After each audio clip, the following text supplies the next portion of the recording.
Assalamualaikum warahmatullahi wabarakatuh. Selamat pagi, salam sejahtera untuk kita semua. Perkenalkan, nama saya Silpi Maidianti, SHMH. Saya dosen di Universitas Satyakirti, Palembang pada Prodi Ilmu Hukum. Saya lahir di Palembang pada tanggal 9 Mei 1987. Pendidikan yang saya tempuh pada strata 1 itu di Universitas Palembang pada Prodi Ilmu Hukum. Dan kemudian saya lulus pada tahun 2010. Kemudian saya melanjutkan program S2 saya di Universitas Muhammadiyah Palembang pada tahun 2010 dan lulus pada tahun 2012. NIDN saya 0209058703. Dan jenjang saya saat ini adalah asisten ahli. Saya memulai karir saya sebagai dosen pada tahun 2014 di Universitas Satyakirti Palembang. Mata kuliah yang pernah saya ampu adalah hukum adat, hukum perdata, dan hukum internasional. Pada kesempatan ini saya akan menyampaikan mata kuliah yang pernah saya ampu, yaitu hukum perdata.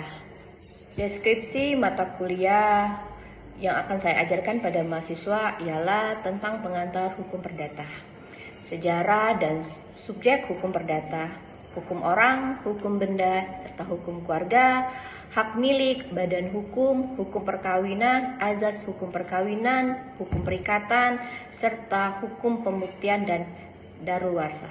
Materi pembelajaran dalam mata kuliah ini adalah pengertian hukum perdata, keanekaragaman hukum perdata, sejarah KUHP perdata di Indonesia, berlakunya hukum perdata di Indonesia, sejarah hukum perdata dan subjek hukum perdata, hukum orang, hukum benda, hukum keluarga, hukum milik, hukum perkawinan, serta hukum perikatan. Sistem pembelajaran atau model perkuliahannya, sistem pembelajaran dalam mata kuliah ini adalah metode ceramah dan diskusi.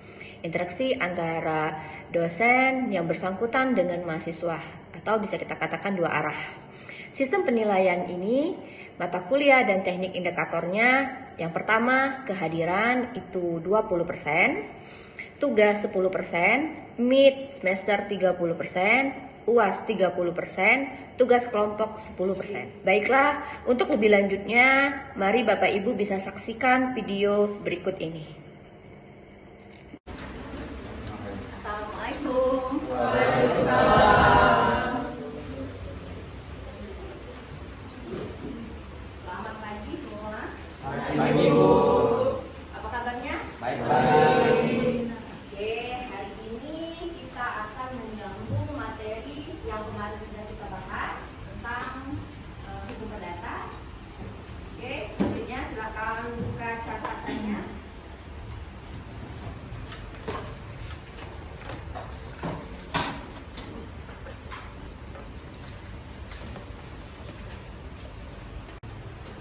Untuk hari ini ketua kelasnya mana? Ada yang tidak masuk? Ada semua. Ada semua. Oke. Yuk, pengantar yang pertama ya, Ibu akan menjelaskan atau menambahkan materi kita kemarin tentang pengampuan. Sudah pernah mendengar kalimat pengampuan atau pernah terdengar tentang pengampuan? Sudah pernah ada yang mendengar? Oke, belum? Belum ada? Belum. Oke.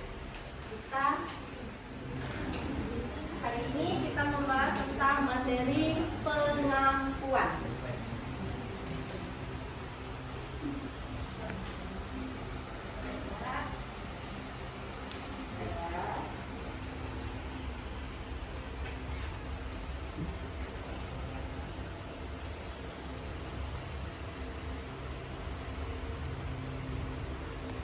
Apa yang Anda pikirkan tentang pengampuan? Kita lanjut. Belum pernah dengar ya, mungkin masih asing. Ya.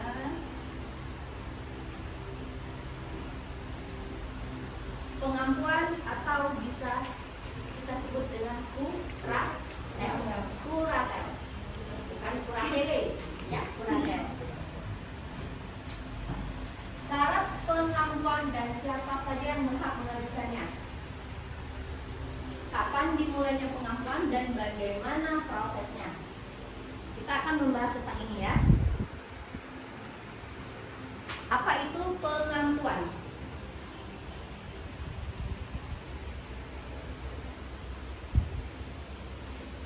Kalau disimak ya.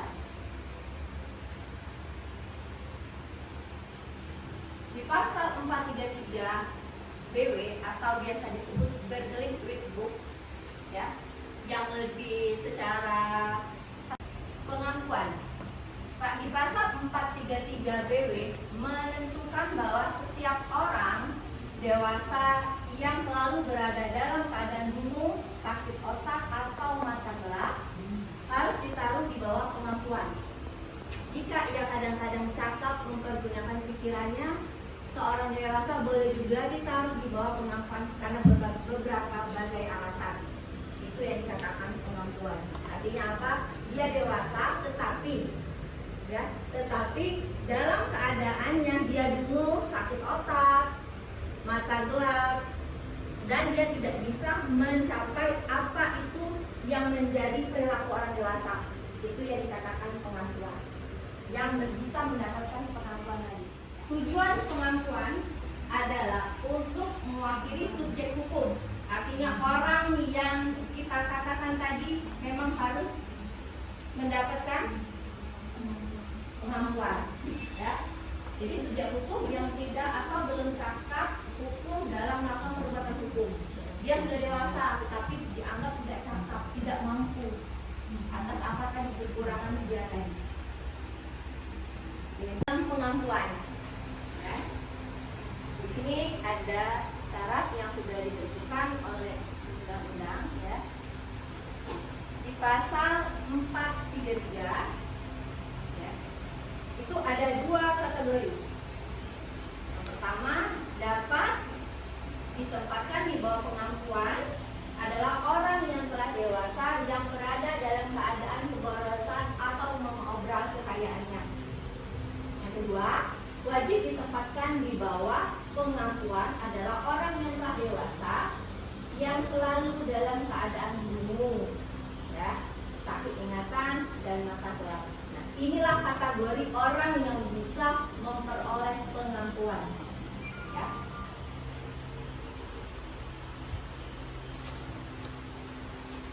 Siapa yang bisa mengajukannya? Pertanyaan selanjutnya. Ini selesai sampai di sini. Ada yang ingin bertanya? Ya, silakan datang. Izin pertama sebelumnya. Ya.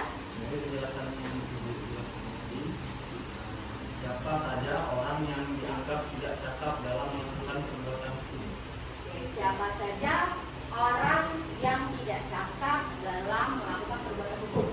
Pertanyaan dari dapat menjawab pertanyaan dari siapa? Ya, silakan. Orang yang belum jawab. Ya, ada lagi? Ya, orang yang mata gelap. Oke, ada lagi? Orang yang mata gelap. Mata gelap. Jadi tadi ada 3 jawaban dari teman kita. Orang yang belum dewasa, orang dalam keadaan mata gelap, orang yang dalam keadaan sakit jiwa. Ini adalah orang yang dianggap tidak dapat melakukan perbuatan hukum atau tidak cakap hukum. Ya, jadi tadi teman-temannya sudah melemparkan pertanyaan. Sekarang ibu yang akan bertanya kepada kalian. Ya, pertanyaannya tentang apa akibat hukumnya seorang dinyatakan tidak cakap hukum. Ada yang tahu? Akibatnya silakan. Jadi apa akibatnya hukum apabila seseorang dinyatakan tidak cakap hukum? Ya. Akibat hukumnya itu apabila suatu perbuatan hukum dilakukan oleh orang yang tidak cakap adalah dapat dibatalkannya perbuatan hukum tersebut baik melalui wakilnya atau dirinya sendiri sesudah dewasa. Oke. Nah, sekarang kapan seseorang dapat dikatakan cakap hukum? Ada yang tahu? 17 tahun. Yang lain? 21 tahun. Yang lain? 21 tahun. Sudah menikah. 18 tahun tapi sudah menikah. Ada yang lain?